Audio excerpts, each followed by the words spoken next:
자, 회의관리 1급 문제 51번부터 60번까지 한번 보겠습니다. 자, 법인세법 계속합니다. 자, 회의관리 1급 문제 51번입니다. 다음 중 법인세법상 퇴직금 및 퇴직급여 충당금에 대한 설명으로 옳은 것은 입니다. 옳지 않은 게 아니고 옳은 거예요. 자, 1번 한번 봅시다. 종업원에게 지급하는 퇴직금은 세법상 한도 내 금액만 송금으로 인정한다. 그러니까 이거는 종업원이죠. 종업원이기 때문에 이게 헷갈리시면 안 되는 게, 자, 여기서 이제 임원은 한도 적용이 돼요. 근데 종업원은 퇴직금의 충당부채가 아니에요. 퇴직금이에요. 그래서 퇴직금 같은 경우에는 한도 적용을 안 받아요. 그렇기 때문에 한도 내 금액만 송금 인정된다는 게 아니고 전액 송금 인정이 된다. 이렇게 적어주시면 돼요. 그래서 1번은 아니다. 이렇게 보면 됩니다. 자, 그 다음 2번.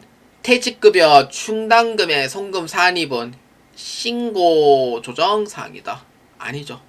송금 산입은 이거 신고 조정 사항이 아니죠. 본래 그러니까 이 문제 자체가 다 틀렸고, 그래서 이거는 원래 결산 조정 사항이죠. 그리고 하나 알려드리자면은 퇴직급여 이제 충당부채에 대한 한도는 사실상 세무에서는 0이에요. 그래서 회계가 아무리 1억, 2억 설정을 하더라도, 그러니까 이거는 전액 송금 불산입이에요. 그리고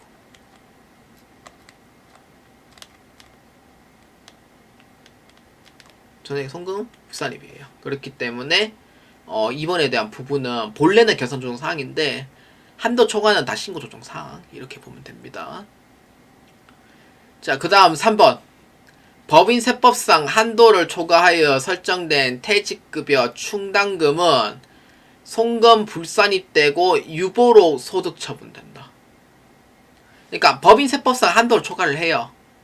그럼 설정된 퇴직급여 충당금은 송금 불산입이 돼요. 맞아요. 유보로 소득 처분합니다. 맞습니다. 2번 틀렸죠. 그 다음 4번. 총급여액 기준으로 계산한 퇴직금 추계액을 기준으로 계산한 금액 중 큰 금액과 퇴직급여 충당부채 송금산입 한도액으로 한다. 총급여액 기준으로 계산한 퇴직급여 퇴직금 추계액은 5%만큼 적용을 하는데 5%만큼 적용을 해요. 근데 아니다, 이거는 총급여액이지. 총급여액이 5%만큼 적용을 해요. 적용하는데, 근데 여기서 퇴직금 추계액은 단계적으로 2018년도에 폐지가 됐거든요. 그래서 0%예요. 그래서 이 중에 둘 중에 하나 작은 금액만 적용을 해요. 그 사실상 퇴직금 충당부채는 무조건 0원이에요. 어떻게 계산하든 무조건 0원이에요. 그렇기 때문에 큰 금액이 아니고 작은 금액이에요. 작은 금액. 이렇게 해서 작은 금액으로 계산을 한다. 이렇게 이제 보면 돼요. 그래서 4번에 대한 얘기는 아닙니다. 그래서 옳은 거 몇 번? 3번으로 체크해 주시면 되겠습니다. 자, 회의관리 1급 문제 52번입니다. 법인 세법상 지급이자 송금 불산입에 관한 설명으로 옳지 않은 것은 입니다. 지급이자 송금 불산입이에요. 자, 볼까요? 1번입니다. 채권자가 불분명한 사채 이자 중입니다. 원천징수 되지 않은 부분은 전액 송금 불산입의 대표자 상여로 소득 처분한다. 그러니까 만약에 이제 원천징수가 되어 있다 라고 하면은 기타 사유 추리예요. 근데 만약에 원천징수 안 돼 있는 상태다 라고 하면은 상여로 처리하는 거죠. 그래서 맞습니다. 그 다음에 2번. 완성된 상각 대상 자산에 대한 건설 자금 이자를 이자 비용으로 회계 처리한 경우 이를 즉시 상각한 것으로 본다. 본래 건설 자금 이자는 특정 차입금이 있고요. 그 다음에 일반 차입금이 있는데, 일반 차입금은 선택이에요. 이자 비용 해도 되고 건설자금 이자로 해가지고 건설자금 그 건설 중인 자산 처리하면 되고, 근데 특정 차입금은 무조건 건설 중인 자산으로 포함시켜줘야 돼요. 근데 완공된 상태에서 이자 비용 했잖아요. 이거는 즉시상각 의제로 보는 게 맞습니다. 완공했으면은 감가상각비 안에 이제 스며 들어갔고 그냥 하면 돼요. 근데 완공을 했을 때, 그러니까 이에 따른 금액들도 다 상각인데, 그러니까 완공했을 때 이자 비용 처리해버리면은, 그러니까 세무에서는 그러니까 즉시상각으로 이제 보는 거죠. 이런 규정이 있습니다. 기본서에 있을런지 모르겠네요. 저는 저기 세법개론 임상엽 정정훈 그분이 만든 책을 저 보긴 하거든요. 거기는 실려져 있어요. 그 내용 자체가. 알기 쉬운 세무 이야기도 그 책을 근거로 하면서 지금 작성 중이고요. 그러니까 초기 기본서로 보기에는 진짜 유용한 책 중 하나예요. 자, 그렇고요. 그 다음에 3번. 건설 중인 상각 대상에 대한 건설 자금 이자를 이자 비용으로 회계 처리하는 경우 송금 불산입하고 유보로 소득 처분합니다. 2번과 3번에 대한 얘기는 이 내용에 대해서 또 똑같은 얘기예요. 그래서 유보로 소득 처분합니다. 어디에? 특정 차입금에 대해서만요. 자, 그 다음 4번. 업무무관 자산 등 관련 이자는 송금 불산입하고 유보로 소득 처분합니다. 업무무관 자산은, 그러니까 예를 들어서 업무무관 자산, 그 다음에 업무무관 동산, 부동산요. 이 부분에 대해서 이자는요, 송금 불산입 하는 건 맞는데 유보가 아니고 그거에 따른 이자는 나간 거기 때문에 기타 사유출로 처리를 해요. 그렇기 때문에 52번의 답은 옳지 않은 거 몇 번이에요? 그렇죠. 4번으로 체크해 주시면 되겠습니다. 51번, 52번. 문제가 좀 헷갈리죠? 네, 그래서 좀 확실하게 보시는 게 중요해요. 자, 회의관리 1급 문제 53번입니다. 다음 중 부당행위 계산 부인에 관한 설명으로 옳은 것은 입니다. 자, 1번 한번 봅시다.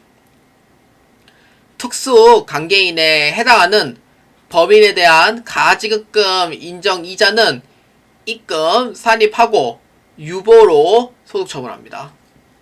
특수 관계인이에요. 가지급 인정 이자는 당연히 입금 산입인데 유보로 해요? 아니죠. 그거에 따른 상여로 소득 처분하도록 되어 있습니다. 그래서 1번은 아닙니다. 자, 그 다음 2번. 자, 매입가에게 차입 금액을 입금 산입한다 라고 되어 있죠. 이 부분은 아예 세무조정이 없는 건 아니에요.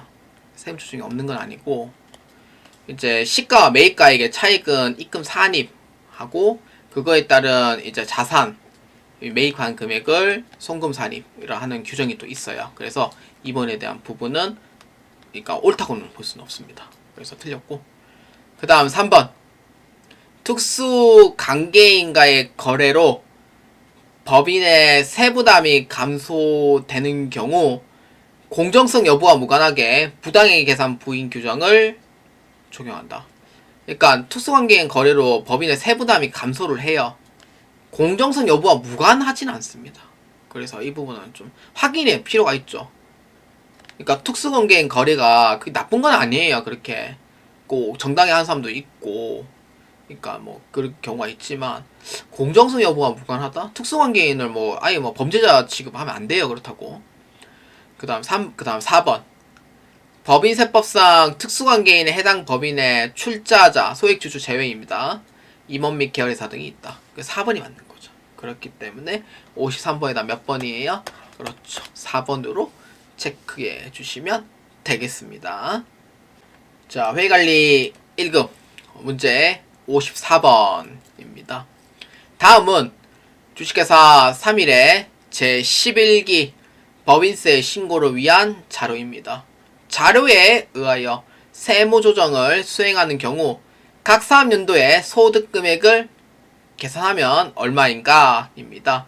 단 아래의 자료 외에 각 사업연도 소득금액이 계산에 영향을 미치는 항목은 없습니다. 자, 이 문제에서 각 사업연도 소득금액을 찾는 거예요. 그럼 산식을 알아야 되겠죠. 뭐부터 시작해요? 당기순이익부터 시작하죠. 당기순이익부터 시작해서 플러스 입금산입 마이너스 송금산입. 이거를 세금 조정을 해줘야지 각 사업연도 소득이 나와요. 이때 입금 산입은 그렇죠. 입금 산입하고 송금 불산입 더해주는 거고, 그럼 송금 산입은 입금 불산입하고 송금 산입이 돼요. 이렇게 보면 돼요. 자, 그래서 법인세 비용의 차감전 순이익은 2억 원. 자, 니은 볼까요? 자, 일반거래처에 2천만원에 판매하는 제품을 용산에게 500만원에 판매합니다. 이 차익 1,500만원만큼은 입금 산입 시켜야 되는 거죠. 플러스 그 다음 디귿 주식회사 3일에 손익계산서상 매출액은 30억 원이며 이는 500만원의 매출 할인과 200만원의 매출 애누리가 차감된 금액이다. 뭐 이미 차감된 금액이죠. 30억 안에. 근데 만약에 차감이 안 돼 있으면 빼줘야 되는데 차감이 돼 있는 부분이기 때문에 따로 조정할 필요는 없습니다. 자, 그 다음 리을 주식회사 3일은 대표이사의 동창회 기부금 1,000만원을 지급하고 비용으로 계상합니다. 이거는 비지정 기부금이죠.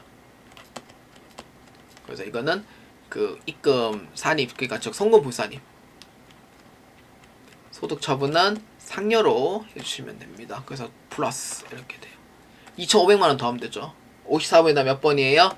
맞습니다. 2억 2,500만원 4번으로 체크해 주시면 되겠습니다. 자, 회의관리 1급 문제 55번입니다. 다음 중 법인세 가표 계산에 관한 설명으로 옳지 않은 것은 입니다. 자, 1번입니다. 법인세 가표 계산 시 차감되는 2월 결손금은 각 사업연도 개시일 전 15년, 즉 2020년 1월 1일 개시 전은 10년입니다. 네, 10년이고 이내에 개시한 사업연도에서 발생한 결손금이었다. 자, 맞아요? 틀려요? 2020년 1월 1일 이전에, 그러니까 즉 2019년도까지 2019년까지는 10년인데 2020년부터 15년으로 변경이 됐어요. 그래서 1번에 대한 얘기는 맞습니다. 그 다음 2번 과표 계산함에 있어 공제받지 못할 비과세 소득은 다음 연도에 2월 하여 공제합니다. 그러니까 공제받지 못한 비과세 소득 있잖아요. 그러니까 다음 연도 2월에서 공제된대요. 안 돼요, 이거는. 2월이 가능한 부분은 그 외국 납부 세액 공제. 연도를 제가 잊어버렸는데 외국 납부 세액 공제가 5년에서 10년을 바뀌었나? 일단 2월이 돼요. 그렇기 때문에 이 부분만 되는 거고, 그 다음에 기부금 2월 공제. 네, 이 부분. 이 부분에서만 2월 공제가 가능해요. 그래서 2번은 틀렸습니다. 그 다음 3번 2월 결손금이란 법인의 이전 사업연도에 발생되어 해당 사업연도로 2월 된 결손금을 말합니다. 그러니까 2월 결손금은 말 그대로 이전 사업연도를 뜻하는 거예요. 그래서 2월 된 결손금 맞죠? 네, 맞습니다. 그 다음 4번 중소기업인 법인의 2월 결손금은 당해 사업연도 소득 범위 내에서 전액 공제 받을 수 있다. 그러니까 중소기업은요, 그 소득공제가 돼요. 소득공제가 가능해서 환급 받는 게 가능해요. 그렇기 때문에 사업연도 소득 범위 내에서 전액 공제가 가능합니다. 근데 중소기업이 아닌 부분에서는 60%까지만 적용이 되죠. 그렇기 때문에 맞습니다. 그래서 이 옳지 않은 거 몇 번? 그렇죠. 2번으로 체크해 주시면 되겠습니다. 자, 회의관리 1급 문제 56번입니다. 다음 중 괄호 안에 들어갈 용어로 옳은 것은 입니다. 기납부 세액이란 법인의 사업연도 중에 미리 납부한 법인세 금액으로 중간 예납 원천 징수 하라라가 해당된다.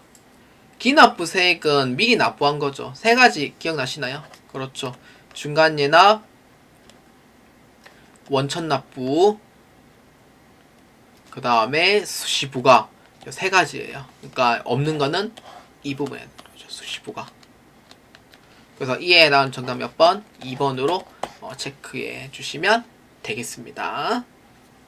자, 회의관리 1급 문제 57번입니다. 다음 중 소득세법에 관한 설명으로 옳지 않은 거입니다. 자, 여기서부터 소득세법입니다. 예, 대략 한 68번까지 될 거예요. 자, 봅시다. 1번. 소득세는 원칙적으로 열고주의 방식을 취하고 있다. 원칙입니다. 원칙적으로 열고주의 방식. 그리고 이제 순재산 증가설이 아닌 소득 원천설을 이용하고 있습니다. 그래서 반대로 법인세는 유형별 포괄주의를 쓰고 있어요. 그래서 1번에 대한 부분은 맞습니다. 그 다음 2번. 소득세는 개인의 부담 능력에 따라 과세되는 조세이다. 맞습니다. 돈 많이 벌면은 세금 많이 내고 돈 적게 벌면은 그만큼 세금 적게 내고 뭐 그런 의미예요. 그 다음 3번. 퇴직소득, 양도소득은 1년 동안 발생한 다른 소득과 합산하지 않고 별도 과세한다. 그러니까 이거는 그 결집효과 완화라고 했어요. 그렇기 때문에 이러한 부분에 대한 1년마다 생기는 게 아니다 보니까 분류과세에서 따로 합니다. 그래서 맞습니다. 자, 4번입니다. 소득세법상 거주자에 해당하는 경우 국내 원천 소득에 대해 납세 의무를 친다. 전 맞다고 생각을 하는데 사실 아니에요. 거주자는요, 국내만 하는 게 아니에요. 국내외 원천 소득이에요. 하나가 빠졌죠. 그래서 틀린 거고, 비거주자가 국내 원천 소득이에요. 그래서 4번에 대한 내용이 틀린 거예요. 그렇기 때문에 이에 옳지 않은 거 몇 번? 4번으로 체크해 주시면 되겠습니다. 여러분들 글자 한둘 글자에 정답이 왔다 갔다 거려요. 그래서 그거 조심하셔야 돼요. 자, 회계관리 1급 문제 58번입니다. 다음 중 종합과세와 분류과세에 관한 설명으로 옳지 않은 것입니다. 자, 종합과세는 6가지가 있죠. 뭐죠? 그렇죠. 이자, 배당, 사업, 근로, 연금, 기타 이렇게 있고, 분류과세는 양도소득과 퇴직소득 2가지 나눠져 있죠. 그래서 이 내용에 대해서 한번 봅시다. 자, 1번입니다. 이자 배당 소득은 무조건 종합과세 대상을 제외하고 2천만원 이상의 경우 분리과세한다. 맞아요? 틀려요? 맞는 얘기가 됩니다. 2천만원이죠. 기준금액. 그 다음에 2번. 종합과세는 원칙적으로 1년 동안 개인이 벌어들인 모든 소득을 합산하여 과세하는 방법이다. 그러니까 분리과세, 분류과세 제외예요. 그래서 이 6가지를 합산을 하는 거죠. 맞아요? 틀려요? 맞는 얘기가 됩니다. 자, 그 다음에 3번. 분류과세는 각각의 소득을 합산하지 않고 원천에 따른 소득의 종류별로 별도 과세하는 방법이다. 맞아요? 틀려요? 분류과세? 그렇죠. 종류별로 별도가 되는 거죠. 결집 완화 효과죠. 3번에 대한 부분은 맞습니다. 자, 그 다음 4번입니다. 퇴직 소득과 양도 소득은 장기간에 걸쳐 형성된 소득이 일정 시점에 실현될 것으로 분리과세를 적용한다. 4번에 대한 부분은 분리과세 적용이 아니고, 퇴직 양도는 그냥 이제 확정이에요. 말 그대로 확정신고이기 때문에 분리과세라고 하기에는 좀 틀리죠. 그렇기 때문에 4번은 틀렸습니다. 그래서 이에 대한 정답 몇 번? 4번으로 체크해 주시면 되겠습니다. 자, 회의관리 1급 문제 59번입니다. 다음은 거주자의 금융소득 발생 내역입니다. 거주자 소득의 종류와 금융소득 과세 대상 금액으로 옳지 않은 것입니다. 자, 볼까요? 자, 김순희입니다. 주식회사 3일에서 발행한 채권 2천만 원을 2023년 1월 1일에 취득합니다. 취득했어요. 그래.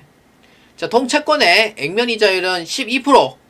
주식회사 3일은 2023년 12월 31일 채권에 대한 이자를 지급하여 김순희 씨는 액면 이자율에 해당하는 금액을 수령했다. 오케이. 자, 이건 이자 소득으로 봐요, 안 봐요? 사실 이제 액면 이자율에 해당하는 금액을 수령했으니까 사실 이자를 받은 게 맞죠. 그래서 이자 소득으로 봐야 되는 부분도 사실상 틀리진 않아요. 그렇기 때문에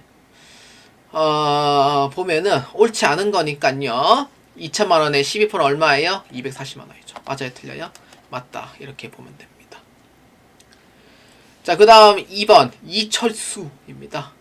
이철수 씨는 친한 친구에게 자금 5천만 원을 빌려주었고 그에 대해 이자 1천만 원을 지급받았다. 이철수 씨는 대금업을 영위하고 있지는 않다. 대금업을 영위하지 않는 부분에 대해서는 이자 소득세가 25%가 돼요. 그러니까 이자 소득인 거는 맞는데 그럼 1,200만 원에 25%하면은 250만 원이 돼요. 그러니까 소득세로는. 근데 과세상 금액을 묻는 거니 1,000만 원에 대한 부분이 맞죠. 그래서 맞습니다. 잘못 봤어요, 아까. 그 다음 3번 박영희 씨는 2022년 3월부터 서울의 주식 500만 원을 구입하여 투자를 시작합니다. 투자. 2023년 초 현금 배당 50만 원을 수령합니다. 뭐예요? 배당 소득이죠. 얼마에 수령했어요? 50만 원에 수령한 거죠. 그렇죠. 맞죠? 이렇게 돼요. 그럼 정답 4번입니다. 2023년 7월에 자동차 보험 가입 후 사고가 발생하여 보험금 150만 원 수령하였다. 이거는 이자도 아니고 배당도 아니고 사업도 아니에요. 그렇다고 기타 소득도 아니에요. 그렇기 때문에 4번은 아니다. 이렇게 보면 됩니다. 그렇기 때문에 이에 해당하는 정답 몇 번? 4번으로 체크해 주시면 되겠습니다. 자, 회계관리 1급 문제 60번입니다. 다음 중 사업 소득에 관한 설명으로 옳지 않은 것입니다. 자, 사업 소득에 대한 설명이에요. 자, 1번 사업 소득은 개인이 타인에게 고용되지 않고 독립적으로 일함으로써 얻게 되는 소득을 말한다. 타인에게 고용되지 않는 게 맞죠. 그렇죠. 이게 독립적으로 일을 하는 게 이제 사업 소득에 대한 특징. 그러니까 고용 관계가 없는 거예요. 근데 만약에 고용 관계가 있다고 하면은 이런 부분에서는 근로소득세가 되는 부분이죠. 이렇게 보면 돼요. 자, 그 다음에 2번 사업소득 금액은 사업소득 총 수익 금액에서 필요 경비를 가산하여 계산합니다. 맞아요? 틀려요? 필요 경비 가산이에요? 차감이에요? 저는 차감 이죠. 그렇기 때문에 필요 경비는 비용이 인정되기 때문에 차감을 해줘야 돼요. 그래서 틀렸습니다. 그 다음 3번 소득세법상 사업소득 금액은 계속적 반복적으로 발생하는 소득을 대상으로 한다. 맞죠? 계속적 반복적 하는 거지. 맞죠? 그래서 맞는 거고. 그 다음 4번 소득세법상 사업소득 금액은 종합과세 대상에서 포함시킨다. 맞아요? 틀려요? 종합소득세 맞죠? 그래서 맞다. 이렇게 보면 돼요. 그래서 이게 올바르지 않은 거 몇 번? 2번으로 체크해 주시면 되겠습니다.